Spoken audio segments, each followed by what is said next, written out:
Welcome, everyone. I call the September 26, 2023 Landmark Preservation Board meeting to order. The main purposes of tonight's meeting are the Elkington Smile signage and a public hearing on the nomination of the residents known as the McAdoo House. Before we move on to the agenda items, I'd like to acknowledge our hybrid meeting format. The City of Bothell is providing the option to attend this meeting either in person or remotely via Microsoft Teams. For those participating via Teams, the chat and question functions are not available for use to ensure compliance with the Open Public Meetings Act. We have a public comment agenda item at the beginning of the meeting. This time is for comments on issues not on tonight's agenda. Please limit these comments to 3 minutes. We'll be using lights to signal available time. When the yellow light appears, commenters will have 20 seconds to conclude. When the red light appears, time is up. Please note that the City of Bothell does not tolerate verbal harassment. Please remember this during your comments. Public comment and hearing testimony will be allowed both in person and via Teams. Those wishing to comment via Teams were asked to submit an online form by 3 p.m. today. People wishing to submit written comment were also asked to submit those comments by 3 p.m. Email was encouraged as well and will be acknowledged. Those in attendance may also make comments and have been asked to indicate their desire to comment on the sign-in sheets. The city website and tonight's agenda provide information to the public for providing comments. A call-in number was provided on the meeting agenda for members of the public who wish to call in by phone to listen live to the meeting. For our phone-in callers during staff presentation, staff will make every effort to specify which materials they are referencing so everyone can follow along.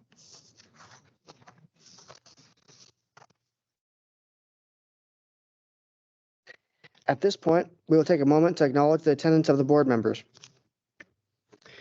Board members Swampy. Board member Thomas. Here. Board member Salazar. Here.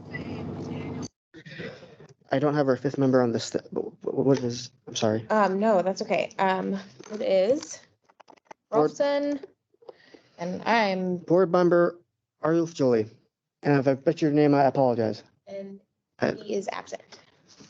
He is absent, of course. Board member Nelson is here. Thank you all. In addition, Community Development Director Jason Greenspan, Senior Planner Amanda Davis, and Community Engagement Specialist Sarah Frost from city staff, as well as their consultant Adam Alsbrook from Willamette Cultural Resources and Association is here.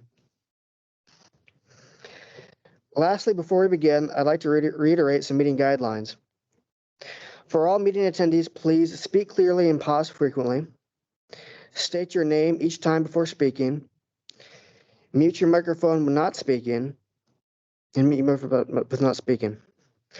Before we begin, I would like to remind commenters that while you may speak to whatever topics you choose, we ask that if you are a council candidate, you do not use this time to speak solely to your own campaign. Each person is solely responsible for their own comments, but speaking about your own campaign can be a violation of campaign laws, which the Public Disclosure Commission would determine. For board members, at the specific breaks in the presentation, I will be calling on members who wish to speak or to ask a question. If you wish to speak, please indicate by raising your hand. I will call you as I see you. This will help avoid the problem of two people speaking at the same time. Please identify yourself before you ask a question, make a motion or second a motion, or participate in debate.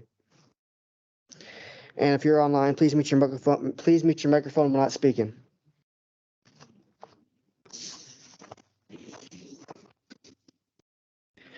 The first item on the agenda is public comment. The city has accepted visitor comment in writing as well as accepted sign-up sheets for those who wish to speak at tonight's meeting. Written comments submitted to staff no later than 3 p.m. today are forwarded to all board members and are part of the record. Director Greenspan, are there any comments? No. No comments. Gotcha. Thank you. Thank you very much. Excellent. So it looks like old business, the Elkington Smile mitigation package. Okay. Shall we start with the staff report? That sounds good to me. Okay. As seen in the meeting agenda packet that was posted online, as a reminder to the board, at the May 23rd, 2023 meeting of the City of Bothell Landmark Preservation Board, the board remanded final approval of the signage, of the interpretive signage to staff. And so staff has reviewed the signage that was received by the applicant on August 22nd, 2023. So the purpose of this on the agenda is the applicant submitted their final signage proposal in response to the board comments from the May 23rd, 2023 meeting of the board. Background, the applicant met with the board to negotiate alternatives to demolition for the Elkington Smile property on April the 26th, 2022, again on May the 24th, 2022, and again on October 25th, 2022. No alternative, missing phrase there, no alternative to demolition could be found, so the board assigned mitigation measures. During the board meeting on May the 23rd, 2023, the board asked the applicant to submit the final wording of the signage to staff for final review and approval. The staff recommendation is, staff recommends approval of the signage proposal as submitted by the applicant on August the 22nd, 2023. And the attachments include the final signage proposal for the record. And so this is just information for the board, no vote or action required.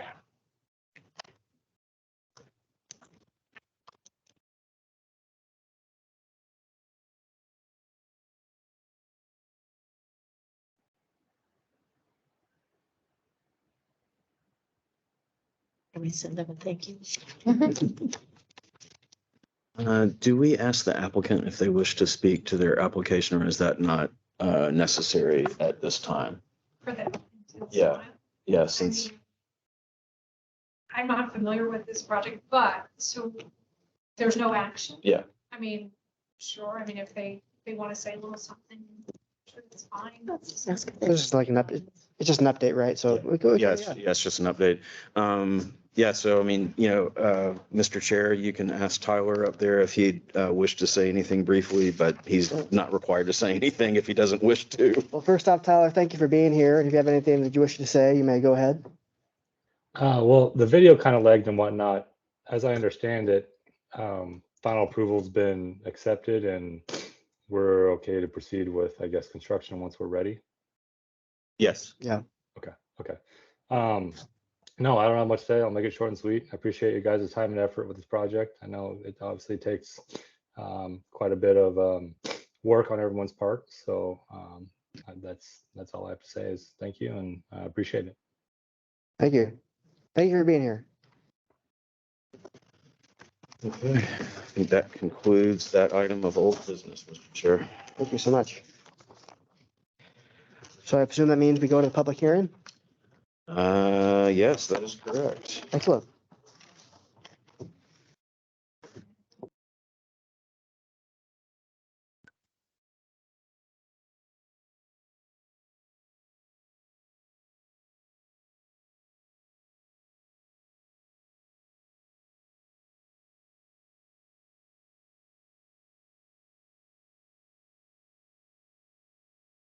So I'm assuming I read this before the Correct. presentation? Okay. Correct. Was everyone ready? Well, hearing procedure. The purpose of tonight's public meeting is for the board to review and make a recommendation to be forwarded to the city council for the eligibility in addition of the McAdoo House located at 17823 88th Avenue Northeast, Bothell, Washington, 98011 into the Bothell Register of Historic Landmarks. This is a quasi-judicial matter. I will first go over the order of operations for this matter. As this is a quasi-judicial proceeding, we will begin with swearing in all witnesses wishing to provide testimony. Then the city attorney will ask the board members the appearance of fairness questions. Following that, city staff will present a report laying out tonight's proposal. City staff will then read any written comments into the record if received. From then, we will then hear from the proponents of the proposal. After, we will open a public hearing to take testimony from the public. Members of the public wishing to testify in this matter will have the opportunity to do so tonight. Testimony will be limited to 10 minutes. After 10 minutes, you will be asked to sit down and no extension of time will be provided. This will allow everyone the opportunity to speak. Staff will be tracking your time and will let you know when your 10 minutes are complete. Those wishing to testify but not using all of their 10 minutes may not donate their time to another individual wishing to testify. Please confine your remarks to the matters at hand. Any person becoming disruptive or unruly will be asked to leave this meeting. For all those testifying, please speak clearly and pause frequently. Please state your name prior to speaking. And if you are joining remotely, city staff will unmute your microphone when it is your opportunity to testify. At the end of public testimony, staff and the project proponents will have the opportunity to present any rebuttal if applicable. At that point, the public hearing will be closed and the board will commence deliberations. So oath administering. We will now swear in the witnesses who will testify in these proceedings. Would all city staff, applicants, and other persons wishing to testify tonight, please stand and raise your right hand. Question, does that include me? No? If there's anyone on the teams, Mhm. they will need to unmute Mhm. and, have their video on and so we can see them. Okay. Yeah, if there's anyone on Teams who would like to make comment, Yeah, right, so, and be sworn in, Tom will have to be sworn in as Okay. well. go ahead and unmute your mic and raise your digital hand. Everyone ready? Do you promise to tell the truth in these proceedings? If so, please respond with I do. I do. I do. That's everyone? Thank you. You may now be seated. Well, actually, Penelope is going to be speaking as well, and she is here, so she should probably technically do that as well. Yes. We can do it again. I don't know. Yeah. Fine. And Penelope, if you are able to turn your camera on, awesome. If not, we understand. Hello, I have attempted to turn my camera on and my mic on, and I have my digital hand raised. Brilliant. Yep. Just do it again then. Administer the oath, yes. Sure. Do you promise to tell the truth in these proceedings? If so, please respond I do. I do. Excellent. Thank you so much. City Attorney, will you please ask each member of the board the appearance of fairness questions? I'm going to come up there to the table, that way the audio can capture. Oh, thank you, Sarah. You're welcome. Okay. Give her my water bottle. Okay. So I'm going to ask these each individually. These are the appearance of fairness questions, since this is a quasi judicial proceeding. Does any particular board member want to go first? I guess I'll do it. Okay, Chair. Do you have any interest in the property or the application or own property within 300 feet of the property subject to the proposal tonight? No. Does your employer have an interest, financial or otherwise, in the outcome of this proceeding? No. Is there any prospective employment for you or a member of your family as a result of the outcome of this proceeding? No. Do you have any familial, social, or business relationships or connections with any of the parties or non-parties who have an interest in the outcome of this proceeding? No. Do you stand to gain or lose any financial benefit as a result of the outcome of this proceeding? No. Have you engaged in any ex parte communications with either proponents or opponents of this proposal? No. And then finally, can you hear and consider the proposal tonight in a fair and objective manner? Yes. Thank you. Thank you. Who wants to go next? I'll go. Okay, we'll take you next. Okay. Okay, Board Member Somfy. Do you have any interest in the property or the application or own property within 300 feet of the property subject to the proposal? Does your employer have an interest, financial or otherwise, in the outcome of this proceeding? Is there any prospective employment for you or a member of your family as the result of the outcome of this proceeding? Do you have any familial, social, or business relationships or connections with any of the parties or non-parties who have an interest in the outcome of this proceeding? Do you stand to gain or lose any financial benefit as a result of the outcome of this proceeding? No. Have you engaged in any ex parte communications with either proponents or opponents of the proposal? Okay. And then finally, can you hear and consider the proposal in a fair and objective manner? Yes. Thank you. Okay, board member, want to go next? I will. Okay. And your board member Thomas for the record? Excellent. Okay, board member Thomas, do you have any interest in the property or the application or own property within 300 feet of the property subject to the proposal? No. Does your employer have an interest, financial or otherwise, in the outcome of this proceeding? No. Is there any prospective employment for you or a member of your family as a result of the outcome of this proceeding? No. Do you have any familial, social, or business relationships or connections with any of the parties or non-parties who have an interest in the outcome of this proceeding? Not that I know of, no. Do you stand to gain or lose any financial benefit as a result of the outcome of this proceeding? Have you engaged in any ex parte communications with either proponents or opponents of the proposal? No. And then finally, can you hear and consider the proposal in a fair and objective manner? Yes.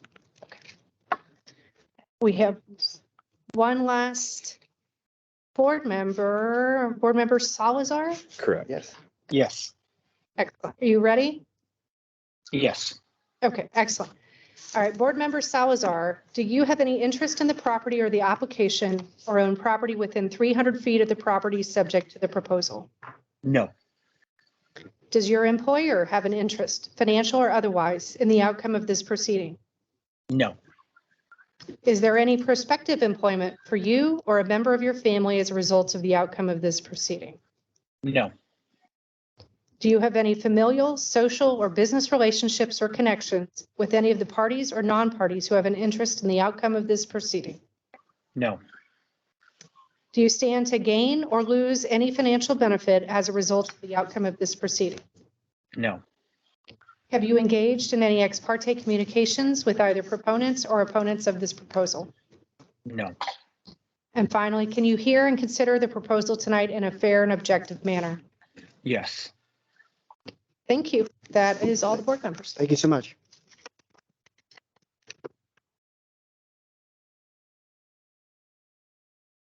Thank you again, City Attorney, for being here and for doing that. Does anyone in attendance wish to challenge the participation of any board member based on appearance of fairness doctrine? If so, please raise your hand either in person or virtually. Seeing none. Seeing none. Excellent. Okay.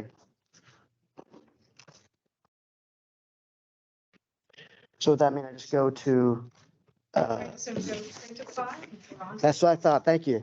That was simple and easy. Great. We will now ask city staff to please present their staff report on the proposal. Okay. My favorite part. Thank you very much. Tom, are you there?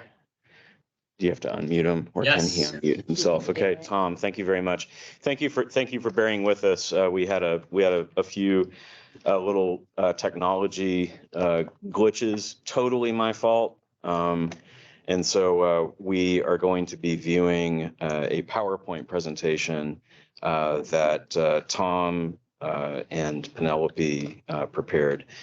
Before we launch into the staff report, Tom, could you please introduce yourself first, followed by Penelope?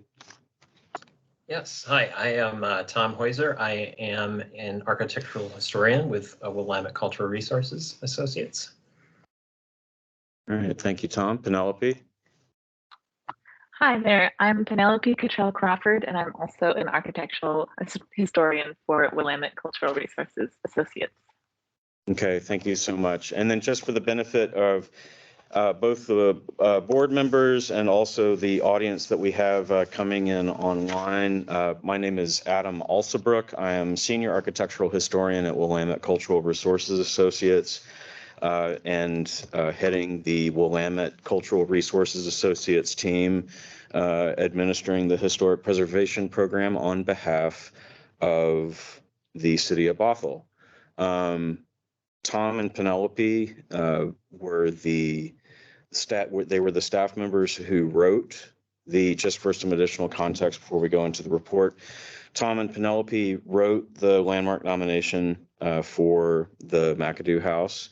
After the applicant nominated their property, there were some deliberations back and forth between city staff and community development, and ultimately the decision was made. And due to the extraordinary significance of the McAdoo house, that the nomination would be prepared by the consultant on behalf of the nominator. And so in this case, it is the current owners of the property who have nominated it. They currently live in Zimbabwe. They told me today that they would have loved to have joined, but it is 3:30 in the morning in Zimbabwe, and so they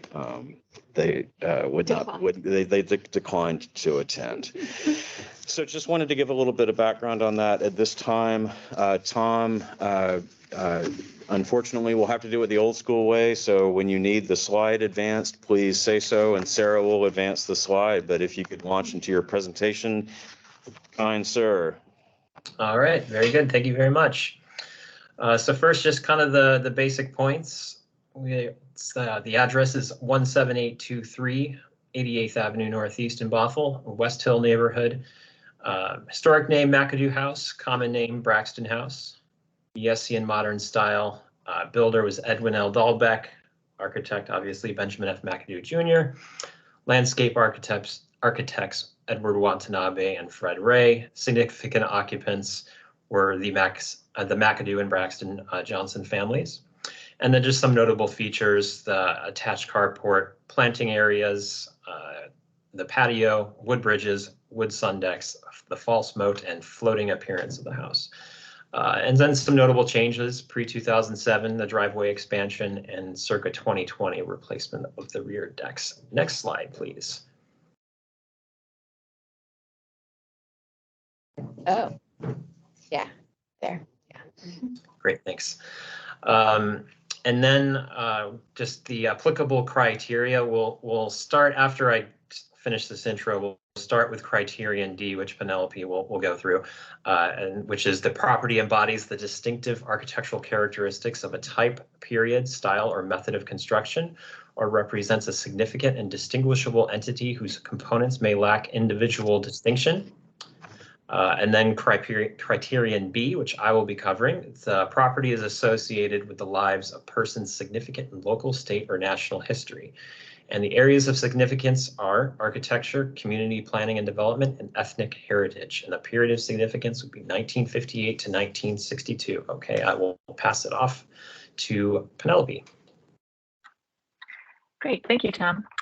So I will go through a physical description of the property, and then, as he mentioned, the architectural significance, and then pass it back on to Tom after that. So the residence is a single-story ranch house that was built in 1958, as we mentioned, by Benjamin McAdoo Jr. in the Mitigation modern style, with collaboration with Edward Watanabe and Fred Ray and builder Edwin Dahlbeck. The house stands on a rectangular 0.6 acre parcel that has one building, an attached carport, and two sheds. The parcel is bounded by residential parcels on three sides and by 88th Avenue Northeast to the east. The building itself is surrounded by historic aged conifer trees, many of which were already marked as existing in the architect's 1958 drawings, as well as open grass lawn with a couple non-historic ornamental trees. An asphalt driveway leads from the street and widens to form a parking area and driveway loop in front of the carport and patio. The topography of the site is generally defined by a slope down from east to west, that is from front to rear, and an earthwork berm that occupies the north edge of the property. Next slide, please. The building itself is mostly rectangular in shape with a couple idiosyncrasies that I'll discuss. The primary entrance faces east, so that top picture is the front of the house. A cantilevered wing projects 10 feet further east from that front elevation, and on the rear side, another cantilevered room projects about 6 feet further west from that rear elevation. The ground floor extends past the basement footprint on the north and the south elevations, making a 4 foot wide overhang. The partially exposed poured concrete basement walls are visible on all elevations. A built-in double carport constructed on a concrete slab is attached to the roof at the northeast corner of the house, about 10 feet away from the building, and that is, you can see it the right-hand side of the top photograph. Next slide, please. Here we see 2 wood frame storage sheds that are built into the carport, both on the west end of the carport. Next slide. The building is primarily clad in vertical cedar siding. Secondary cladding is common bond brick veneer, and this is present on the chimney along the east elevation of that projected wall, as well as brick privacy wall under the carport and a low wall that defines that front patio that's visible in the center photograph. The house's roof is flat and built up. There are no eaves on the majority of the walls, with the exception of the carport and the rear deck, which are sheltered by wide projecting eaves with cedar soffits supported by large wood beams and twin wood posts in the carport area that are built to appear as if floating just slightly off the ground. Next slide. The windows of the residence are characterized by floor-length fixed aluminum windows, as well as what I call Mondrian-style fixed aluminum windows. You see there's a painting by Pete Mondrian for reference of what that entails. It's essentially a square pane of glass with a horizontal ribbon of 2 or 3 rectangular panes. This style of window is replicated around various elements of the house. Next slide. The south elevation of the building has no window apertures, and the partially exposed basement is outfitted with horizontal ribbons of sliding windows along the east and the west elevations. Next slide. A linear patch of ground is cut 10 feet wide between the building footprint and the surrounding landscapes to the east and the north, and this forms what McAdoo described as a moat in his architectural drawings. It's one of the most interesting, in my opinion, features of this design of this house, and we'll go through it a little bit piece by piece here. The moat is cut at 200 feet above sea level at grade with the rear yard and is lined with gravel. The L shape is defined by the east and the north basement walls and by parallel concrete retaining walls that support the higher ground. One retaining wall extends past the northeast corner of the building. Another retaining wall intersects it at a right angle and extends the moat along the north berm and terminates at a concrete steps that provide access to that rear yard. Next slide. Here you can see those concrete steps and the berm with a couple different perspectives to give you a sense of the size of that berm and its relationship with the flat rear yard. Next slide. Returning to the front of the house, 2 bridges are constructed across McAdoo's moat. The northernmost is pictured here. It's a wood bridge about 3 feet wide that allows access across the moat from the carport to the kitchen. We see a little built-in wood screen that affords some privacy. Next slide. This is a wider wood bridge that's about 6 feet wide that provides access from the carport to the main house entrance. Next slide. The projecting east wing of the bedroom is cantilevered over the moat. You can see there's a gap in the space below that square window, and that is the cantilevered wing. Next slide. The negative spaces that are created by all of this, the cantilevered bedroom and the 2 entry bridges, these spaces are planted with ornamental bamboo and Japanese maple. Next slide. And the presence of these plantings accentuate the building's designed integration of outdoor and indoor spaces. Next slide, as well as the building's horizontality within the landscape. Next slide. Alterations to the residence, as Tom mentioned at the beginning, occurred in the past 2 decades and are limited to the rear elevations and a portion of the driveway. Prior to 2007, the footprint of the asphalt driveway was slightly expanded, and in circa 2020, the original rear decking was removed and replaced with one contiguous deck. A west door was also removed and replaced, and some protective railing was added to the northern moat walls. Next slide. The McAdoo House is eligible for listing on the Bothell Register of Historic Landmarks under Criterion D, specifically for its significance as an embodiment of distinctive characteristics of a flat roof ranch house designed in the Median modern style, and it possesses high artistic value in its siding and design, and is an exceptional example of Benjamin McAdoo Jr.'s skilled workmanship. Next slide. Just a little synopsis about Median modernism. The Median style is named after Ludwig Mies van der Rohe, pictured in the center here. He's often referred to, though, by the single surname Mies. He started in European avant-garde architecture, directed Bauhaus School of Design in Berlin until the 1930s, after which he went on to become a prominent architect and academic in Chicago, leading the Illinois Institute of Technology School of Design and developing a national reputation for a distinctly modern architectural style. Mies worked on many scales of design, but the style that he's known for is united by characteristics such as features that give the building a weightless quality and a horizontal look. Windows in his designs, for example, occupy large swaths of wall space, or they are continuous horizontal ribbons. He's also known for a use of flat slab roofs, either with large exposed eaves over doorways and decks, or with no overhang at all. And he's known for an employment of recessed shadows at the base of the walls, or of cantilevering to create the look or appearance of a floating structure.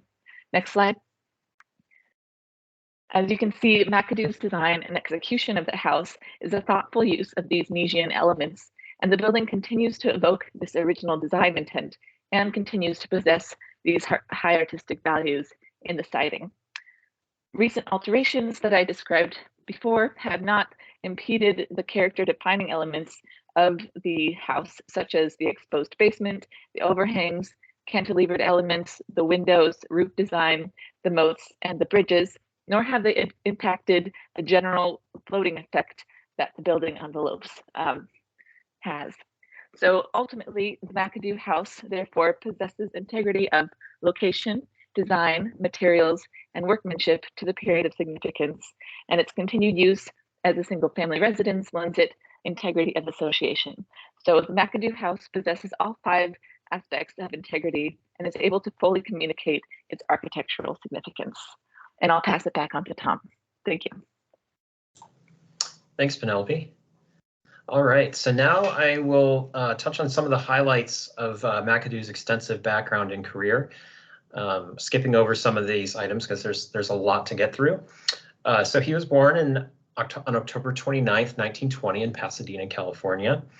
And notably, his father, Benjamin McAdoo Sr., founded a successful hardwood flooring business and worked with prominent LA architects, which may be where McAdoo developed his interest in architecture. And he was active at church during this time, during his youth, and gave speeches and sermons, which really informs his later political activities, which I'll get to in a bit. And he went on to earn his bachelor's degree in architecture from the University of Washington in 1946. And while there, he was a part of a club of architects interested in changing the world. Next slide, please. Sorry. Okay. And next we have here is a brief outline of his architectural career, starting as the first licensed Black architect in Washington State in October of 1946. And he briefly worked for James Shirelli and Paul Kirk, and then went into private practice through the end of 1961. And then after that, he took on both national and international work with the US government through roughly about 1969.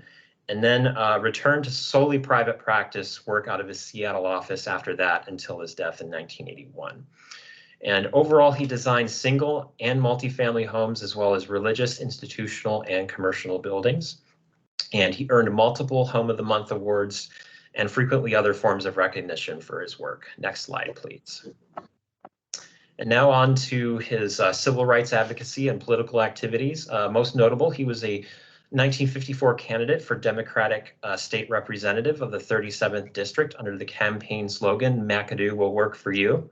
Unfortunately, we don't know what his actual positions were, but that's what remains. And he was also the first African-American delegate to the Democratic National Convention in 1956. He was a longtime political commentary on KUOW radio in the 1970s. And he challenged and spoke out on police brutality, unfair labor practices, race relations and crime, and advocated for education, mass transit, equal housing, among other things. Next slide, please. Now I'll briefly go over some examples of McAdoo's work to demonstrate his broad knowledge and often cutting-edge expertise, starting with his single-family home designs. Exemplary and outstanding examples include the Wrightian-style Shane residence on the upper left there, with its especially broad horizontals and heavy overhanging eaves, and then some of which carries over into the more airy and open Miesian-style Morehouse residence with its splint entry on the upper right.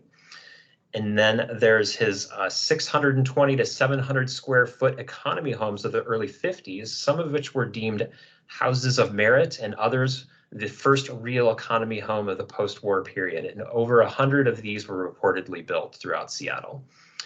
And then at the lower left, you have the Coors residence, which appears to anticipate the shed style of architecture by over 10 years ahead of its time. It has some very similar elements to that. And lastly, on the lower right, you have the Greenberg residence, which was more of a typical ranch type house, some various variations of that McAdoo often design as well. Next slide, please. And then we have his multifamily buildings. First among them is the Benmar Apartments, named after his two first children, because this was constructed before Enid McAdoo was born. And what's particularly outstanding about this building is that it not only did McAdoo own and operate the building, but he offered unrestricted tenancy, and that was widely published and made known. And there were a few other buildings in Seattle at the time that did the same thing. So kind of blazing that trail and trying to change housing access.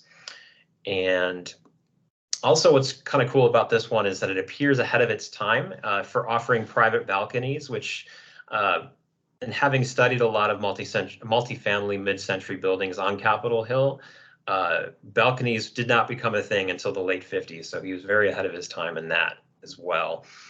And a lot of these multifamily buildings were designed with affordability in mind, tended to be smaller units and very, just kind of the basic necessities. And then otherwise you have a couple of other solid end wall motel style buildings. You got one on the upper right and on the lower left. And then a more curious apartment building that he designed later on with a more commercial looking curtain wall from 1960, which provides a convenient segue to McAdoo's Bothell highlights. Next slide, please. In which we see on the lower right, his curtain wall apartment looks very similar to his design of the Marshall Paris building in Bothell, which was also completed in 1960 and housed his office. And despite his strong ties and success in Seattle, McAdoo chose Bothell to establish his new office and home because he saw promise in Bothell as an upcoming place where an architect could grow with the community. And in his own words, it ultimately came down to the friendliness of the people we had met in the community, as a direct quote. And the friendliness of people such as Bothell native and automobile dealer Ronald S. Green, who lived in Bothell and whose home McAdoo later designed, which is in the upper left there, as well as renowned architect Paul Hayden Kirk, McAdoo's former employer, who had also lived in Bothell since at least 1950. And then other known works in Bothell include the First Baptist Church at 19527 104th Avenue Northeast in 1960, which is now a part of Cross Point Church. and the flat roof and pool addition to the Sundstrom residence at 10727 Northeast 187th Street in 1969. Next slide, please. And then here we have front and rear views of the house from 1962. Next slide, please. And now a look inside the home. We have just included here a studio portrait of the McAdoo family beside a couple views inside the home as it appeared in 1962 as well. First, in the upper left, we have a view of the backyard from the family room with its unique indoor barbecue pit on the left-hand side there, and a view also of the living room on the lower left with a sliding shoji screen. You can see that all the way in the back, which doubled as a stage curtain for live performances the McAdoos hosted in their home. And these particular spaces were likely where the McAdoos would have also hosted their international guests in the home, such as Ghana's U.S. Ambassador Daniel Chapman and press attaché of the Ghana Embassy in Washington, D.C., Robert Mensah, in 1958. These men and several others discussed the possibility of McAdoo starting a branch office in Ghana to help develop Ghana following its recent independence from the British Empire in 1957. Despite the meeting culminating in multiple visits to Ghana, plans unfortunately never materialized. However, this is likely how McAdoo got connected to other national and international opportunities. Next slide, please. Such as his work as the lead architect on the concrete modular housing in Jamaica in late 1961 into 1962, which was a successful U.S. foreign aid program that produced 2 houses per day. And then he also worked as the coordinating architect on the John F. Kennedy Performing Arts Center in Washington, D.C., and the National Fisheries Center and Aquarium, which was never built. Next slide, please. And then here's just a couple of institutional highlights that he did later in his career. He designed the South Center branch of the King County Central Blood Bank in 1970, and the University of Washington Ethnic Cultural Center in 1972, which also kind of has a shed style to it. And next slide, please. And then back to Seattle, the McAdoos resumed living at and renovating the combination office apartment on Capitol Hill that they had since the 1950s. They did that. They returned in 1980, and then McAdoo unfortunately passed away on June 15th, 1981. Next slide, please. And then as an honorable mention, definitely have to mention the Braxton Johnson family, and who owned and occupied the house from 1962 up until this year. So we have Freddie Braxton, her sister, Dorothy Johnson, and her brother-in-law, Clifford C.P. Johnson. They were career public educators who dedicated their lives to their work and the children they taught and made a significant impact on the community. Braxton was one of Seattle Public Schools' first African-American teachers who taught physical education and was an activity coordinator. Dorothy worked in special education for the Shoreline School District. Her outstanding work earned her national recognition from President Lyndon Johnson, the state of Washington, and the Washington Education Association. And finally, CP was Minority Studies Coordinator for the North Shore School District, which includes Bothell, and was also politically active. And the North Shore School District established their CP and Dorothy Johnson Humanitarian Award in 1989. And the 3 of these folks and their descendants, as I said, yeah, I'm just reading right off my notes here. They first purchased the house in 1962, and it's been in the family ever since. And one other note is that Dorothy and Clifford came to Seattle in 1958 prior to them purchasing the house to help Freddie raise her children after Freddie had divorced from her husband earlier on. And so, yeah, the next slide, please. And now coming back to the criterion discussion, the McAdoo house is associated with the lives of persons significant in local, state, and in national history in this case. first through Benjamin F. McAdoo Jr., who was an outstanding architect and outstanding and prolific architect who fought tirelessly for civil rights, housing access, and who was the first Black architect registered in Washington State, as well as Freddie Marie Braxton, Dorothy Johnson, and Clifford P. Johnson, career educators who made a significant impact on the community. In the areas of significance are community planning and development, ethnic heritage, and the period of significance we set is 1958 to 62. Next slide, please. And just really quickly showing once again this slide for criterion D. Next slide, please. And that is it. And just many thanks to the Braxton and McAdoo families for contributing to this nomination and for the board members who made it tonight. And so we reached quorum. So glad we could present this. And so now I'll leave it to you.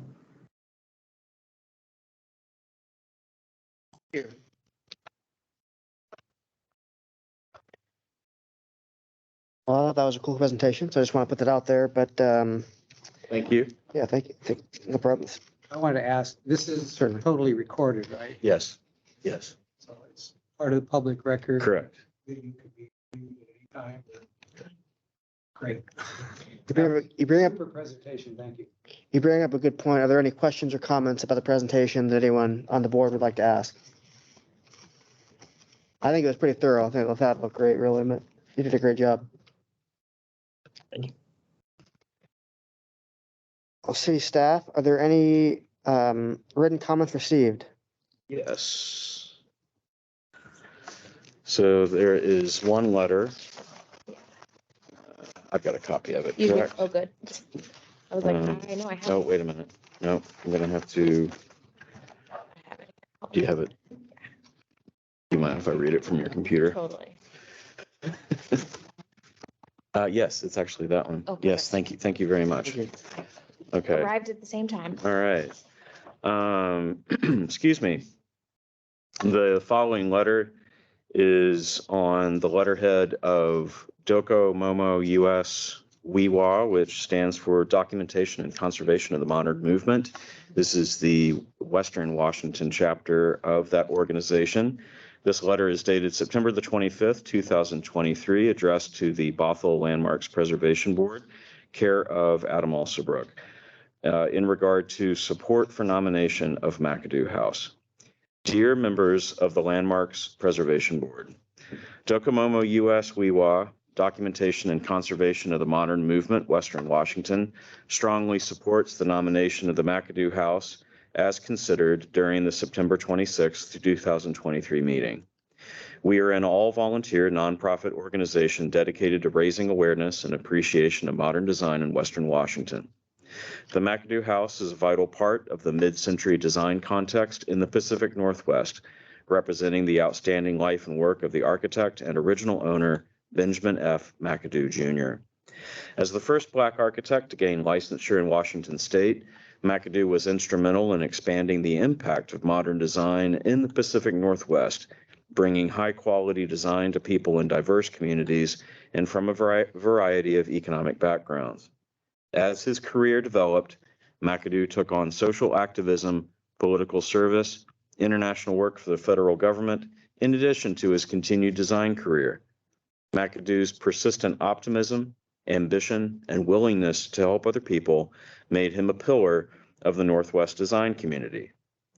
In designing his own house, McAdoo used expressed structure in the bypass columns and beams that define the carport and back deck, and a variety of spatial conditions in the different levels and shifting rooms and plan to create a remarkably simple but stunning house. The house reflects McAdoo's education in the Department of Architecture at the University of Washington and influence of his early internship in the office of noted modernist Paul Kirk. Yet the house also shows McAdoo defining his own approach to modernism in the Pacific Northwest, modest and impactful. This is an extremely important building in the history of modernism in the Pacific Northwest, and it should be preserved. Let me know if you have any further questions. Thank you for the opportunity to comment. Sincerely, signed, Tyler S. Sprague, past president, Board of Directors. Thank you, Vicki. Thank you.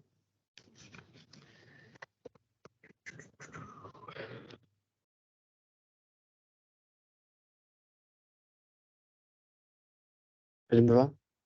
Yes. Is that the only letter? Yes. The only letter, yes.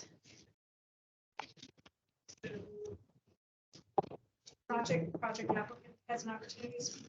Do we ask for comment, for verbal comment? So that will be coming Later. next Okay. for the chair's script. Sorry, Okay.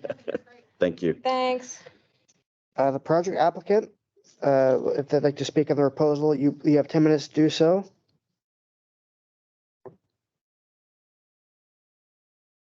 My understanding is the applicant is not present Okay.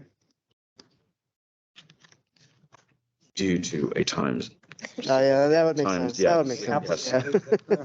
Owner. That is Yes. correct. Zimbabwe. That is correct, yes.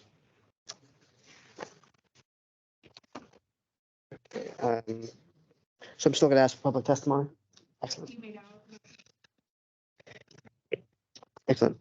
The public hearing for the eligibility in addition of the McAdoo House located at 17823 88th Avenue Northeast, Bothell, Washington, 98011 into the Bothell Register of Historic Landmarks is now open.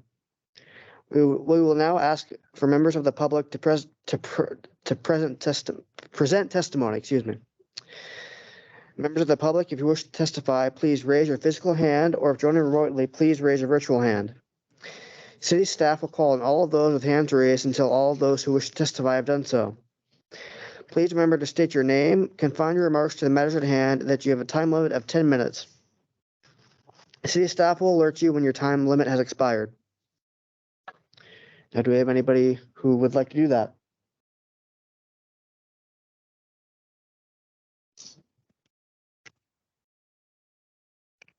Seeing none. Okay. So board members. So, Just a friendly reminder Yes. to, you've opened the public hearing, Oh. so that would be appropriate to close the public hearing. thank you so much. Thank you. I now close the public hearing. Is there any rebuttal from the applicant or staff? See none. Board members, is there any discussion of this matter or questions for staff, the proponents, or those testifying? I thought it was well explained. I mean, but also, yeah, no, I think it looked good to me. I'll say it again, though. Does anyone have any questions for staff, the proponents, and/or those testifying? Seeing none. Oh, sorry. Are we in board discussion yet? This is just queries, so like, just, if anything's unclear, in the presentation or any of the facts as presented. So board votes on a recommendation to council. Does anyone wish to make a motion? So there are, You're also welcome to have discussion. yes. Sure, let's do this. Oh, okay, so we can have- discuss. Yes. One question, in terms of a motion, is the motion related to So on the, yeah, I have it on. this forward or? I still have to just read these. Yeah, so there's actually, there are four draft motions. Right. And. I knew there was more than one. Oh, yeah. And so procedurally, there's text for four draft motions. Because, per the Bothell Municipal Code, Title 22, the board can approve with conditions, deny, or ask for more information. Basically, it's like tabling, just in a different sense of words. And so I've written draft motions along with findings of fact. Because it's complicated. Coupled them together. Right. And so there is a draft script that's available to the board members. It's a combination of two things. First and foremost is the motion, so that you have a motion to vote on. And then secondly, you have what are known as the findings of fact. And the findings of fact comprise the recommendation that goes to the Bothell City Council. Because ultimately it'll be the Bothell City Council that will designate it's the final legal hurdle. Right. And so the city council will act on that recommendation. And so does everybody have the script of the draft motions? Because I've got an extra one. Okay.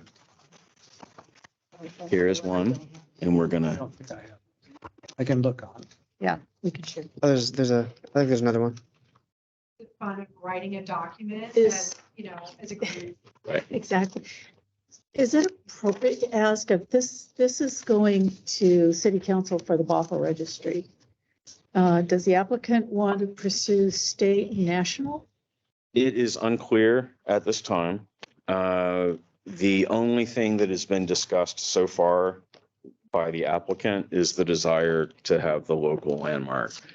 And the reason for that, as the members of the board know, is that the local historic designation, in this case, the registry on the Bothell Register of Historic Landmarks, has protections. The National Register of Historic Places is generally honorary in the vast majority of cases, unless there's federal permitting or funding involved. And so that is This the, was paramount. yeah, that is correct. That is correct. That's good reason. Do we have any idea of the intent of the owners? The property is currently vacant. The property is actually for sale. And my understanding from the real estate listing today is that there is a pending contract on the property. So this would go, okay. Assuming we approve this, Mhm. which we're most likely to do. Will this go before the council like right away? Or, It has to go within 120 days. I know, that's why I was, Mhm. that's why I asked the question. Well, Hmm. I guess it seems a little bit odd to me that a seller is getting the designation. Is the buyer aware of or engaged with the process, or The way that it has been explained to the city and to me as the city's consultant is that the prospective buyer is aware of the process. and supports it?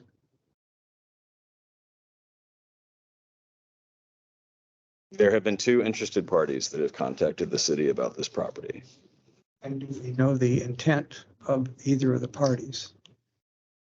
No, we do not. Is that pertinent? Not generally. But That's kind of how that's usually answered. yeah, Because- And does the designation impact the city in any way? no. The restrictions on the property are incumbent on the property owner, whomever that particular property owner is, be it someone And who, those restrictions are limited to the exterior of the property, is that correct? so the way that it is, that staff recommends, which the board, can discuss, because you can move to condition. Sorry, just as an aside, could you please send the draft motion text? Could you email that to board member Salazar, please? Yes. Just to make sure that he has that for consideration too. The currently as staff recommends it, it is designation under criterion B and criterion D, in that the property possesses sufficient integrity to convey its historic significance under the Bothell Municipal Code, and that the limits of the designation are the tax parcel which the number is the address and number of the tax parcel are stated in here, and the exterior of the house. And so that is how it is currently proposed. There have been interior alterations, as as you read the nomination document, there have been interior alterations over time. To the best of my knowledge, there are currently 16 properties, or they're either buildings or sites or objects that are listed in the Bothell Register of Historic Landmarks.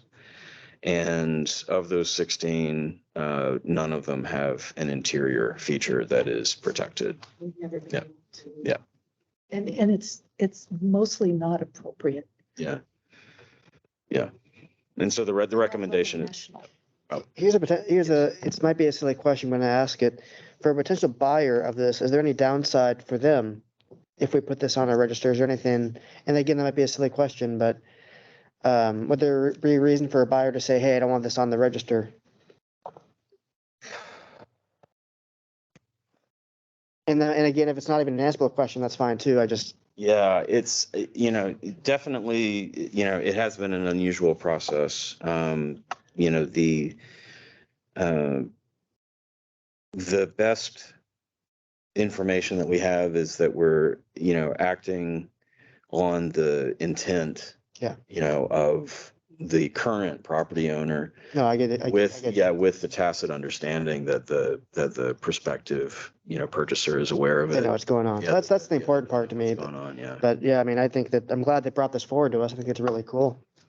Yeah, I mean, and really, just kind of the unusualness of the process is just kind of underscores the, rather extraordinary significance of the Yeah. property. Yeah. Sure. Yeah, so, that's the best I can kind of No, address thank you. that. That answered my question. Yeah, Thank you good. so much. I mean, the presentation cited many properties, Yes. residential, commercial, multifamily.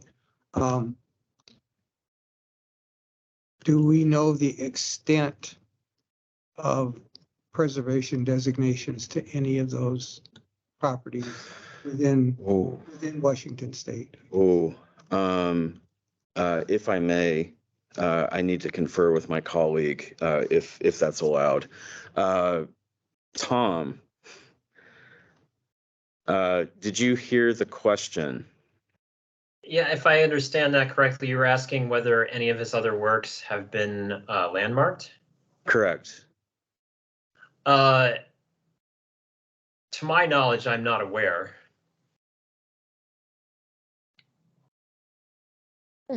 Yeah, and so thank you for refreshing my memory, because I think that's another one of the reasons why Docomomo in particular has been, very interested in this, as is also the State Historic Preservation Office, so the Department of Archaeology and Historic Preservation. Yeah, No, I and think it makes our Yeah. decision much more significant. I mean, Well, yeah. I mean, if there were It 20 does. properties in the state that are already designated and protected, then it- I'd want to know what's the significance of this one in relationship to those. Certainly.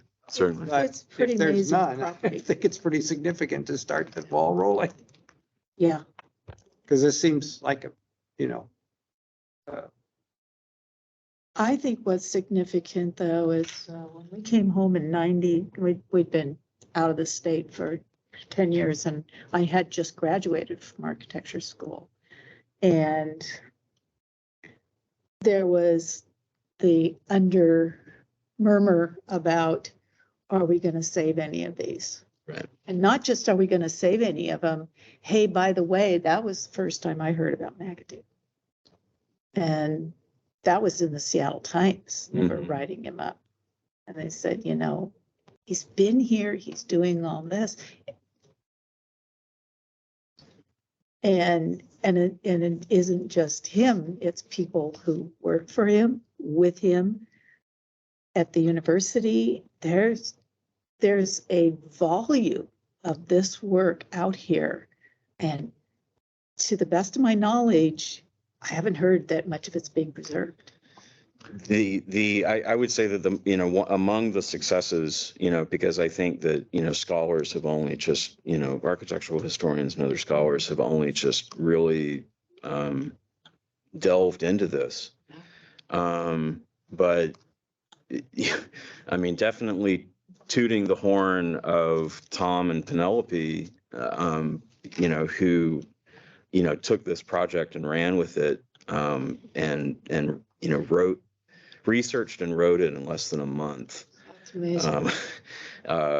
Just really did an amazing job and did a very exhaustive search of the known McAdoo designs, and there's a lot of interest. There's a lot of interest, and justifiably so. Very, very talented architect. There were a number of similar homes to this Mhm. in the Market District down in Kirkland. Hmm. And there's Yeah. only a very small handful left. And the only reason I know that is my sister and my brother and sister-in-law live in one of them. Well, it has architectural significance, but I like the historic significance of him being, Exactly. that's what I think is the even more important. To me personally, that's what's more important. The architectural side of it is also very significant too, but the historical part of what he's done for this area Mhm. and activist and NAACP president and all he's done a lot. So I think that, I'll say for myself, I'm on the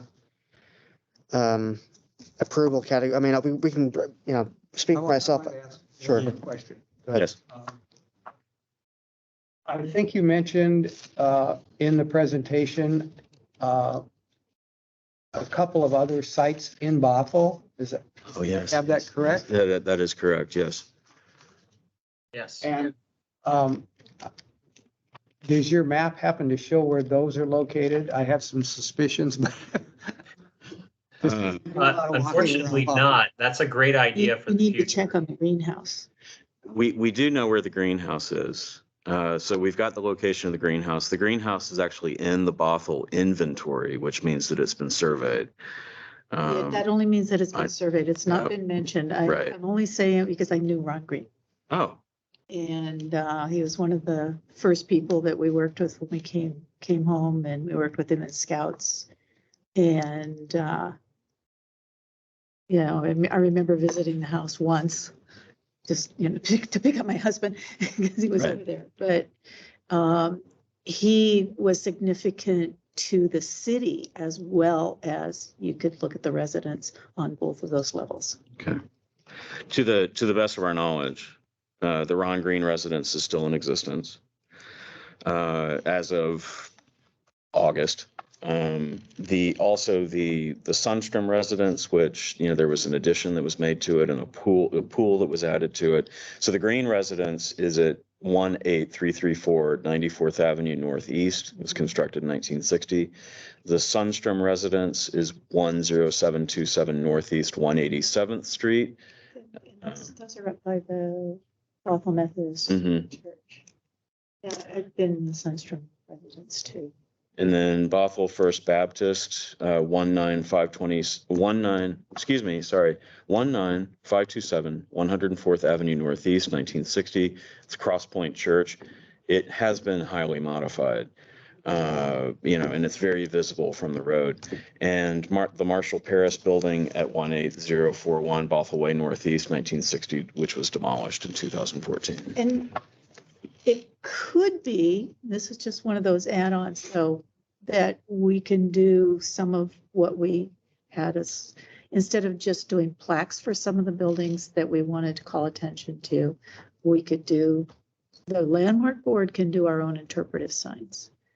And we used to have the trail downtown that we kept up with the brochures.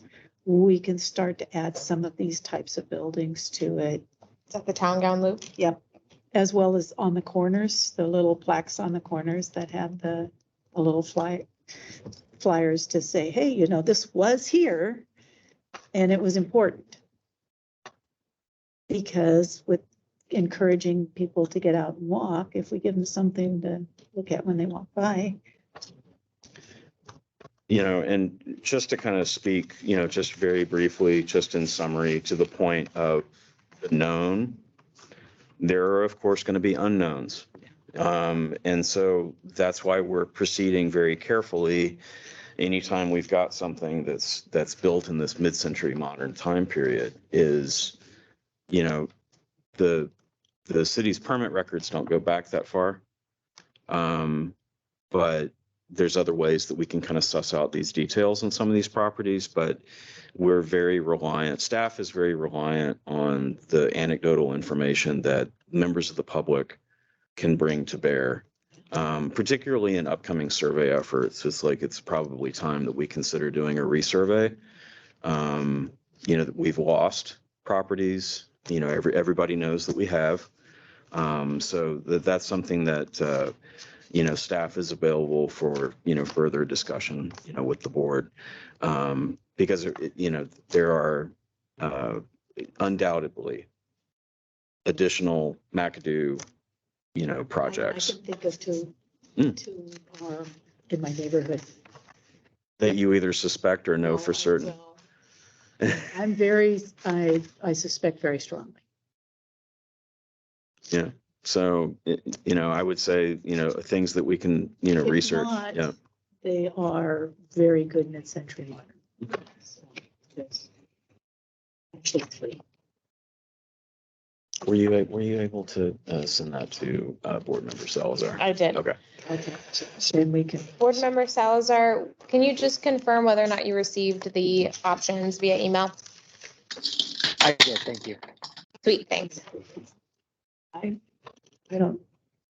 I personally don't see any reason to put conditions on this. I think we can approve it without. Yeah, I'm pushing towards that way too. I'm not, okay, maybe I'll defer to Adam. Yes. So, The conditions we've done in the past have related to windows. Certainly. That's just so you guys know, that's Yeah. a huge, big deal that everybody can't wrap their head around when it comes to residences and commercial buildings.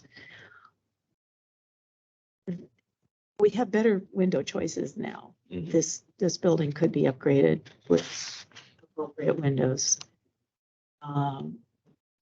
What's your thoughts on that as a condition, or I do would, we yeah. make a condition? No, my recommendation, the staff recommendation, you know, from a, you know, based on my experience as a historic preservation practitioner for, gosh, longer than I probably care to admit. It's been a long time.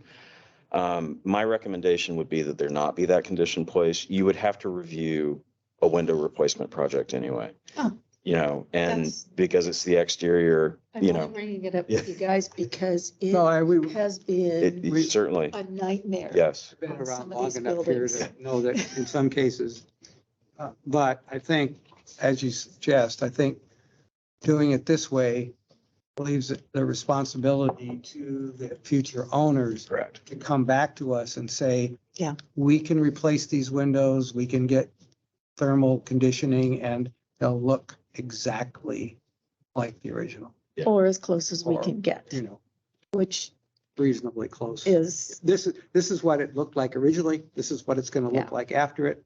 Can you tell the difference?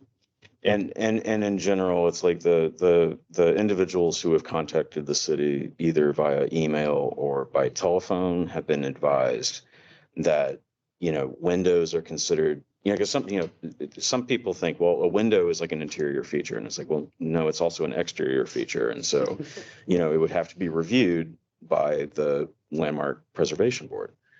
And so they have been advised, like anybody who's contacted the city, you know, who's expressed an interest in purchasing this property has been told, if you do the following types of work, you know, and it's clearly laid out in the Bothell Municipal Code, you know, you are going to have to get a certificate of appropriateness.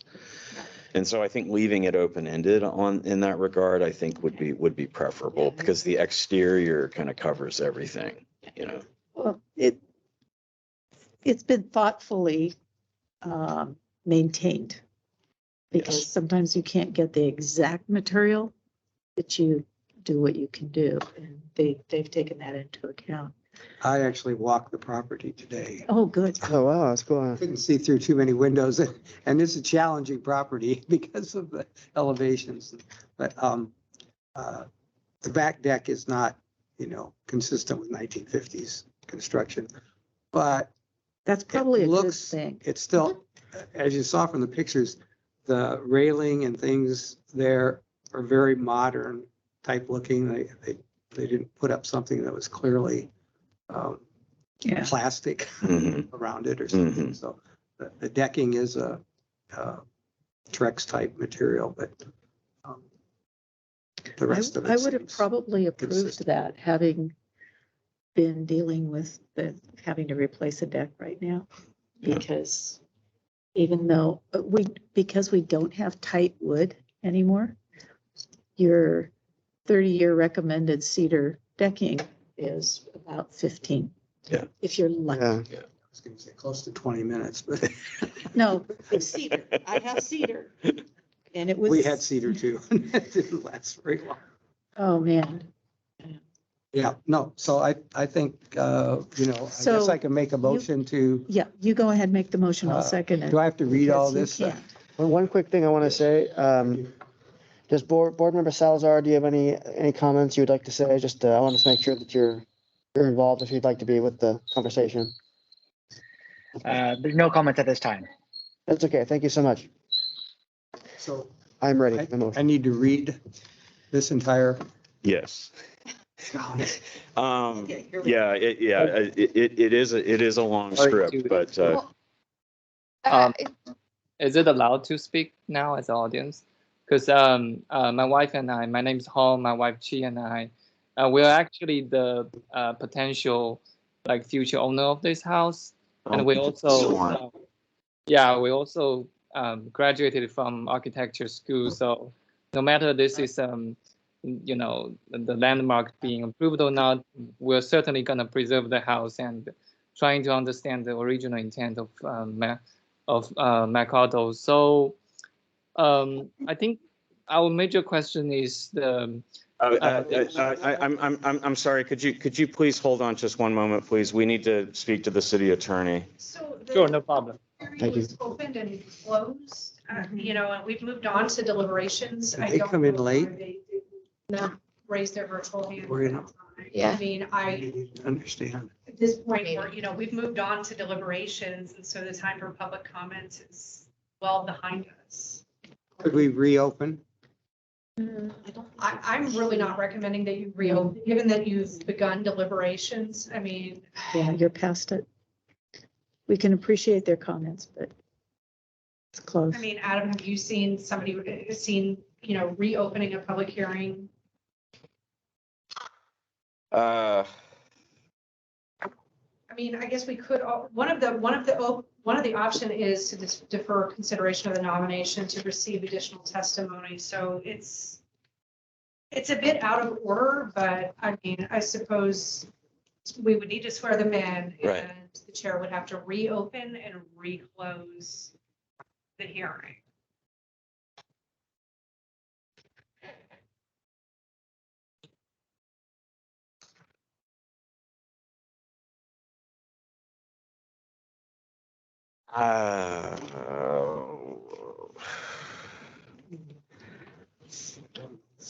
Do we need to,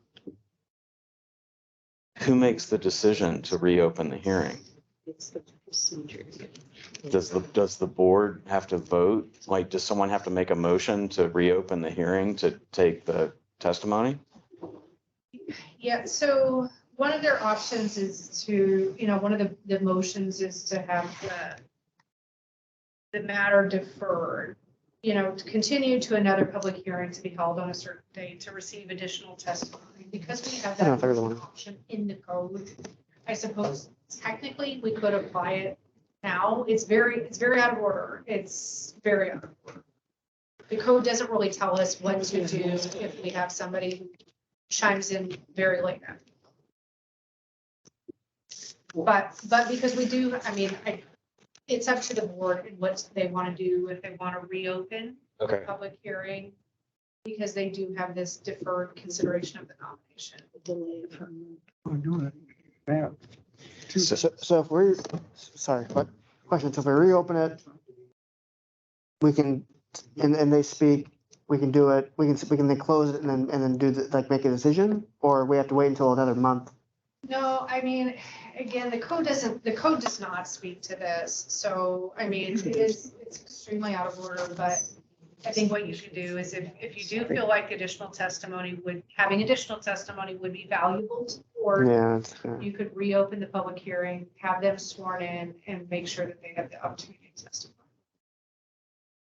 I think it would be important to just be cognizant of the deliberation that's already occurred. Right. And put it in the appropriate context based on whatever, if you decide to reopen.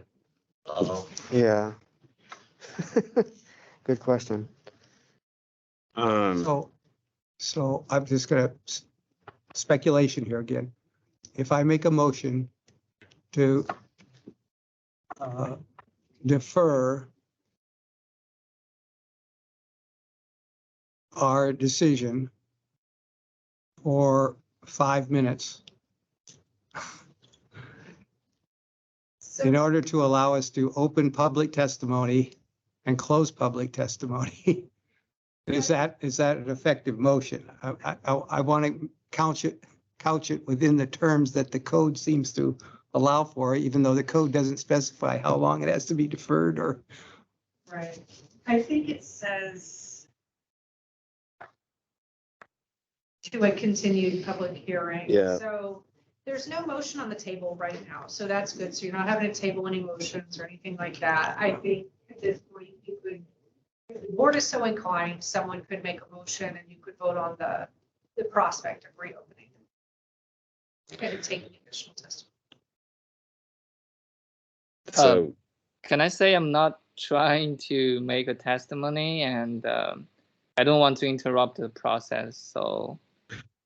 yeah, my apologies, sir. It's actually, unfortunately, we had already called for public testimony. And so we actually, under our, and so unfortunately, we can't accept your testimony at this time unless the board chooses to reopen the public hearing. Yeah, so I don't, what I mean is I don't want to take any testimony now. So what I just trying to say is just a very simple question, which can be answered maybe later on. So I don't want to interrupt the process. So yeah. If you would, if you have specific questions about, what could and could not be done with the property, I would say, go ahead and email city staff, either Sarah, myself, or both, and we'll be happy to walk you through that process. Would that be acceptable to you? Yeah, sounds good.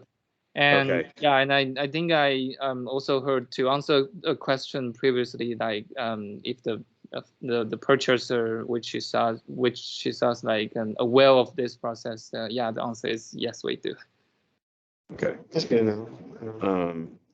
So our apologies for a little bit of the miscommunication. Thank you for understanding that, we have a procedure that we have to adhere to, because this is a regulated public process and a quasi judicial hearing. So thank you for your patience, and please contact us by email with those additional questions.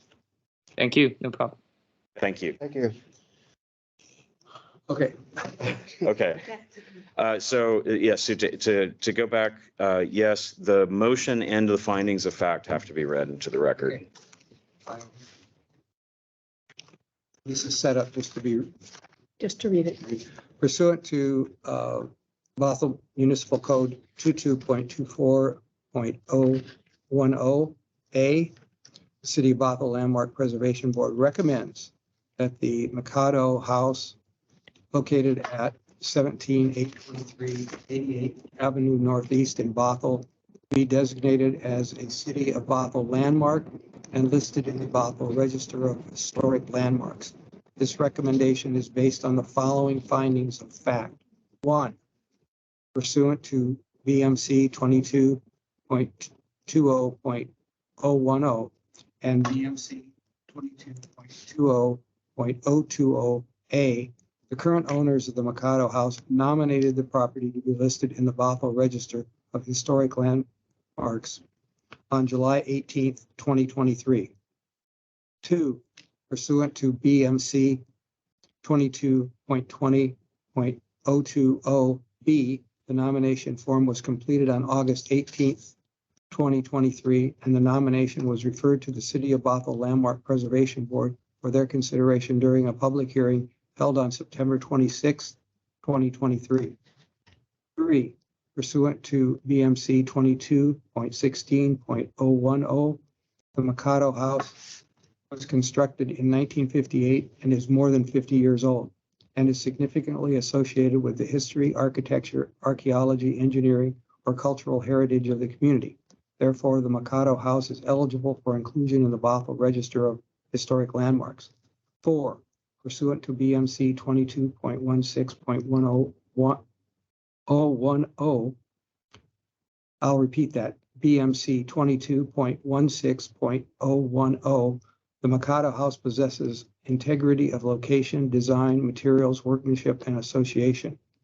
5, pursuant to BMC 22.16.010B, the McAdoo House is associated with the lives of persons significant in local, state, and national history. 6, pursuant to BMC 22.16.010D, the McAdoo House embodies the distinctive architectural characteristics of a type, period, style, or method of construction. 7, pursuant to BMC 22.24.045A, the landmark designation shall apply to the exterior of the McAdoo House and the surrounding landscape located within the existing boundaries of King County Tax Assessor Parcel Number 0722605-9061.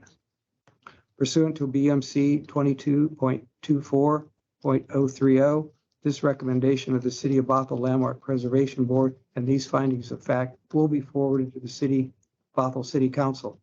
Additionally, pursuant to BMC 22.24.040, the current owner of the McAdoo House will be notified in writing of this recommendation and these findings of fact. Thank you. Second? I second.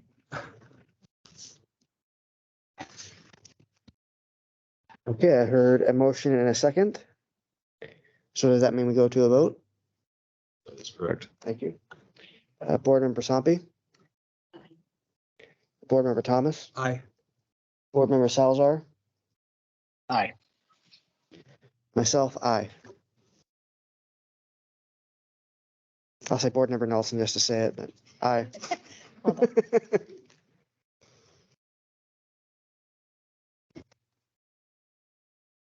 Unanimous. Okay. Thank you, everyone. That was fun. That's a very. Board Member Thomas for reading. Yeah, I was gonna say, Yes. thank you. Yes. Oh, Yes. Thank you to everybody who joined in from members of the public. Thank you to Tom and Penelope for their presentations. Any additional follow-up questions or inquiries in regard to the status of the proceedings this evening in regard to the McAdoo House, please email either Sarah Frost at the city or myself, and we will get you the answers that you need. Apologies for the little bit of a hiccup there, but thank you for bearing with us. Thank you all for being here. Thank you. Thank you. Thank you. Now, who's going to publish this?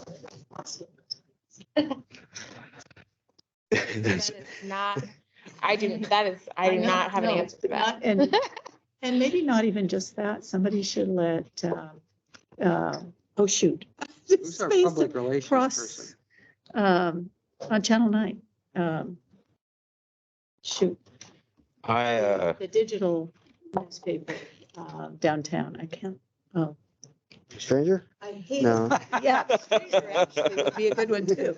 No, the cross. I hate it when you just kind of Tip of your tongue. Crosscut. crosscut. Okay. Yeah. Because it's the kind of one that they really like.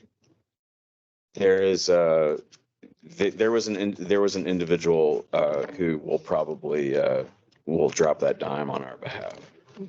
Who was on the call? Eugenia Wu, who's involved with Docomomo, the local chapter, is also Because with Historic Seattle. And she's been aware of this. if there's one good way to rattle the bushes, it's showing up on that. Yes, yes. What about a good public service? So next on the agenda, we have reports from staff. Are there any reports from staff? Yes, we Yes. need to discuss future meeting dates. Yes. So it has been brought up that there is, that we would like to have one on October 24th. Yes. If there are four, we need a quorum. Yes. So we can only host that meeting on October 24th if there are either all four of you available and or if somebody has responded to Kirsten's email from a couple weeks ago. So that would be item number one. Are y'all You know what the available? status on the on the other board members is? Yeah, I was gonna ask if, when you sent out the email that said who can come to this meeting, did you get like 4 yeses, 2 nos, maybe like 5? Do you know, I guess, No. okay. I think our bylaws state that you can miss 2 unexcused meetings. I would need to confirm that. I don't know off the top of my head, but do you know? I do not have the bylaws. Yeah. I actually, I should I know. won't look them up. Yeah. It's not something we need to make any decisions Yeah. on right now, but and I think too, I mean, I think we're like in a little bit of, because, Ashley was the staff contact for the longest period of time. And now we're on board and, we're, still trying to get a handle on some of the finer tuned aspects of it. But Yeah. I mean, I would say that, obviously we've got official communications, that, go through the city email address. Yeah. But I mean, that being said, I think that, we do need to figure out if there's a good way to just kind of do a quorum check. And so that could be something that, Mr. Chair, we would rely on you to kind of do like. Just like email the city emails of the folks, essentially, is that, okay? Yeah. So That's not bad. with that comes the reminder to please be checking your city Yeah. emails Yeah. regularly. I think that was sort of part of the gap, but, so there's that. So, for all present, are you all available for October 24th? I can. Okay, I think so. I mean, I don't even plan things out ahead, so. okay. Board member Salazar, Yes, I am. awesome. Are we thinking that we'll need one for November or December? So I would say that we should go ahead and plan on, if the board is amenable, having a combination, like a postponed November meeting due to Thanksgiving, as board member Sampi had. Well, since it's not the Tuesday. Oh, right. It's Yeah. always like, where is our? Yeah, what Tuesday, day was that's the November Tuesday 28th? after, Okay. and then This year we lucked this would out. be a Tuesday earlier. So, I mean, it would probably, for all intents and purposes, it would probably be December the 19th that we should reserve. And the reason for that is just to give people adequate time to get any proposals in. I anticipate that there may be other things that come up, barring any sort of formal action item that comes in. We could also do like a technical briefing, for for the board, just on a preservation topic. And, we can do a straw poll on things that they might be interested in. Okay. That's also going to be right around the time that Ashley had told me that, the grant cycles usually open Oh, up yeah, that's right. in January. Yeah. And so, we're going to be working on, some grant applications, so. Yeah. It might be a very brief meeting, just to kind of brief the board on those activities just before the end of the new year. But yeah, November's problematic. I can tell just the way Thanksgiving falls this year. Yeah. It falls early. Yeah. And it kind of, it's bad when it falls late. It's bad when it falls early. Yeah. So December 19th would be the other meeting date. Are all present available for that date? I don't know yet. Okay. Yeah, that's a good question. Okay, please check your calendars and let me know. We usually have some concerts and things about that time, so I don't know yet. Try to Monday or Wednesday, maybe leave Tuesday open, but I do start kind of working again in December. Okay. I believe that is all I have from staff. Okay. Well, thank you. Do we have any reports from our members?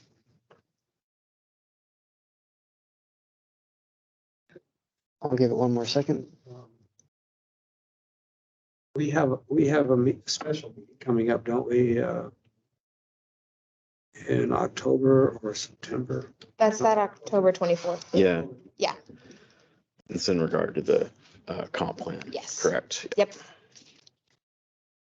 Okay. Well, seeing no other reports. Oh, so that'll just be our regular meeting time. Correct. Pretty much. Who's going to be the lead? Is that Kirsten? on Probably. comp plan? Yeah. Okay. Feel free to, CC me or Kirsten. If Okay. we need to be in touch on that I one. always mispronounce her name. I feel so That's bad gonna about it. cover some more information on The comprehensive plan. Yeah. the full story. I don't. Or So actually, I appreciate you bringing that up because I did want to, now that the board has acted on the McAdoo nomination, I can talk about this because the McAdoo nomination also helped satisfy the telling Bothell's full story deliverables. And so the grant administrator with For Culture actually got in contact with me last week. And so she just recently inherited the administration of the Telling Bothell's Full Story contract. And so we talked about that a little bit and about what the timing for getting those deliverables in would be. And the other thing that we talked about was also like For Culture, in case anybody did not see, For Culture issued if I recall correctly, it was an $8,000 emergency grant to fund or help defray the costs that the city incurred in preparing the McAdoo nomination. And very, very generous grant. And it was like, my understanding is it was just like unanimous. They were just like, yes, for goodness sakes, give them the grant. And so we've been beholden to them for a number of years on a number of things, but we've also tried to produce for it. Exactly. And so the fantastic thing is that the major question that the For Culture had about the McAdoo nomination was, what's the public benefit? And so the public benefit is that the nomination is now going to be posted publicly online on the city website. And so it's available for all to see. And it's public information. And so it's got a very, very clear public benefit. And it's eventually also going to get posted on the Department of Archaeology and Historic Preservation's wizard, database. So that being said, crosscut. So telling Bothell's full story, one of the things that just to give you an update, from the staff in regard to telling Bothell's full story, there is a a work product that is eventually going to need to be produced for telling Bothell's full story. And so some of the contextual information that was gathered in preparation of the McAdoo nomination also serves the double purpose of helping satisfy telling Bothell's full story. Because all of a sudden we have a Black context that we did not have before. And now we have it. And so I have discussed, you know, on a very, very tentative preliminary basis with Tom and Penelope that we can, because we started looking through census records. There are so far we've identified Filipino or Filipina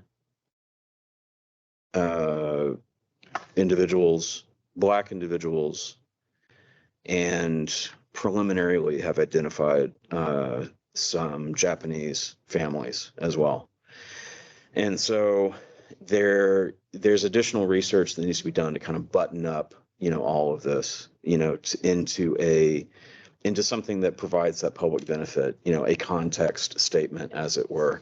And so that is what we're looking at, you know, preparing in relatively short order so that we can close out the telling Bothell's full story. You know, because it has been going on for a long time. It's not to say that the activities will not continue, but, you know, at some point we will have to apply for the funding from For Culture to, you know, fund that effort. So What does For Culture and your team envision as a product for public consumption? I mean, previously when we were doing this with For Culture for 10 years. Right. We produced the book and the video. Right. Well, video first, and then we went, hey, we got all this information. Let's put it in a book. Yeah. I think that, you know, at this point, it has to be something that's commensurate with the grant, which is $3,300. And so we're thinking that it's going to be like the context statement. It's going to be a similar product like the context statement that's on the Bothell website currently. You know, dated with citations, you know, updated. We are. Does that include on the website? Oh, that's not, is that? It's the that what's on early the Bothell public? history. Yes, the public facing document that Yeah, that currently. that people can see Yeah, in the roll and Right. it's on the TV. Yeah. Okay, I just wanted to make sure that it was something that was visible. Correct. 'Cause When that's one of our that was mandates. first brought to our attention as a project, wasn't there a national organization that was providing much more substantial funding than? There there was. I mean, and Getting it. It's yeah, and I getting the award that. Right. And my understanding is that all that we you know, all the work, the contract that we're currently under, because we're not the contract that we're currently under was for the $3,300 grant from For Culture. So more to come on that, but I just wanted to update everyone on that. Nothing has turned up as far as any Native American. No. Yeah, it's mute. Because that was.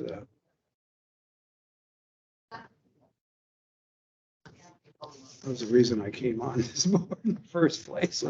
And it's been. Is that sort kind of because historically, because we don't have the reservation in this area that?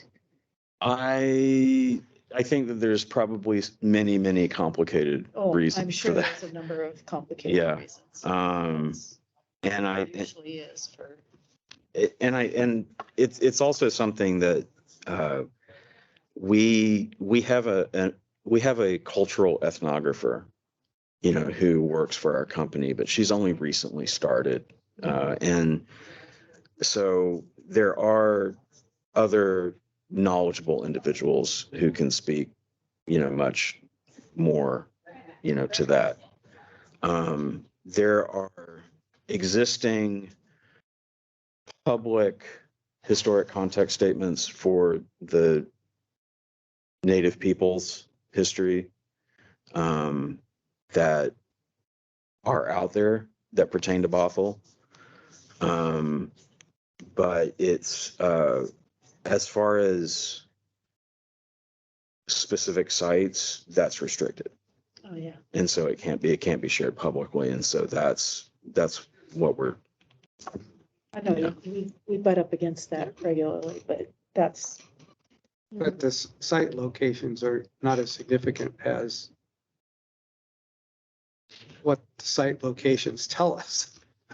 Right. I mean, and unfortunately, I mean, I'm an extreme disadvantage, because the way that cultural resources management is handled is the archaeologists address Native peoples, and it's it has, and a lot of it has to do with Native sovereignty. Yeah. And so, and the landscape has changed in even the past several years. So, but to summarize, there are individuals who are more knowledgeable that would be able to speak to the board on an official basis if they are, so interested. It would be helpful because it would be really nice, and it's more than nice, but nice is the only word I got, to be able to address the facts that this was a well-used Native American neighborhood. Mm-hmm. And that needs to be acknowledged in what we put out there as part of our history on each of these properties, in our park down here at the landing, in our trails.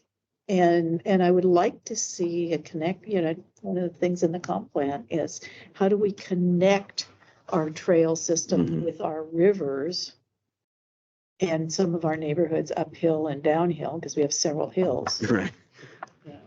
As one of our former directors, 7 Hills of Bothell, and I ride my bike up all of them. But it would be really nice to have a context to refer to that and then bring it into an acknowledgement of that along these trails. Yeah. I think, yes, it's a future project. But it's an important one. But it's a very, very important one, and we need to get started on it, so to speak. Yeah.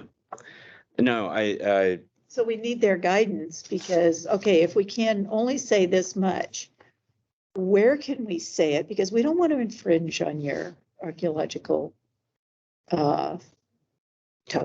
Right. Yeah. And how do we inculcate this into our neighborhoods and our region, our community overall, so that people understand this? Because I need to know. And and there's, there have been staff discussions, with the members of the community development department about the best way to address that. And there is a city DEI, coordinator. Mhm. And so one of the there have been previous, attempts, well-intentioned attempts to request tribes comment. But part of the rise in tribal sovereignty is that tribes are sovereign governments that other governments need to contact and not just citizens. And this is information that we're getting straight from the tribes. Yeah. Yeah. At this point, I totally understand where Yeah. they're coming from. Yeah. At least from my position, I get that. Yeah. So, But we need their help and we need. Well, I know The others, Kenmore too. initiated with the assistance of a Native American advisor letter from the council and mayor to tribal councils and leadership in terms of initiating a discussion that would develop a work group that would be from both communities' members. And I think to a certain extent led by a tribal member. And I have lost track of how that's proceeded. But I know it was initiated, and I know there were some renaming things that happened, but I don't know if anything more has progressed there in terms of their history or joint projects, restoration projects, arts. It sounds like something Bothell could probably do pretty well, at least reach out. I mean, if Kenmore did it, I'm sure we could do it. I don't, Well, I'd want to, explore a little bit what's the most effective pathway. Yeah, that's true too. What's worked for communities, what's worked for tribal bodies in terms of that outreach. We have a resource in our community who is the legislative liaison tribes, and that's Derek Stanford. Yeah. And it would be really nice too, when you talk about some of the renaming, that would be acknowledged that, I mean, we have North Creek, we have Swamp Creek, we have these other areas. We know full well that is. Oh, right. What this valley was called, or this creek, or that, this and that. And we're seeing a little bit of it on the East Coast where they're acknowledging it and doing the dual naming. Okay. Well, even in our community, if we can at least acknowledge and start to do that, it makes kids aware, it makes adults aware that this is part of our whole. Yeah, well, they're part of our history, obviously. Yeah, I mean, so in conclusion, I mean, it is definitely, the environment has changed. And so first and foremost, the most important thing is closing out the grant so that we don't have a sword of Damocles, over our head. And that there is a work product that people can use. Yeah, so stay tuned, more to come. Because I need to get someone who's an archaeologist or a cultural ethnographer to speak more eloquently to that, because I probably just made a total hash of it. But it's a very, very, very complicated issue. So thank you for your indulgence, Mr. Chair. So I take there's no more reports from members I'm taking. Okay, yep, there's a motion to adjourn. Do we need a vote then? A second, we'll have a second first, and then we'll go to the vote. Second. Councilmember Sompi makes the motion to adjourn. Councilmember Thomas seconds. Okay, well now we'll take a vote. Councilmember Salazar. Aye. Councilmember Thomas. Aye. Councilmember Sompi. Aye. Councilmember Board Member Nelson. Aye. Brilliant. And I'm Thank you. going to end the recording, and that will essentially close out the Teams meeting. So apologies for the abrupt goodbye. Thank you, Paul, for being here. Thank you. Thank you, Andrew. Bye-bye. Right. Thanks for your.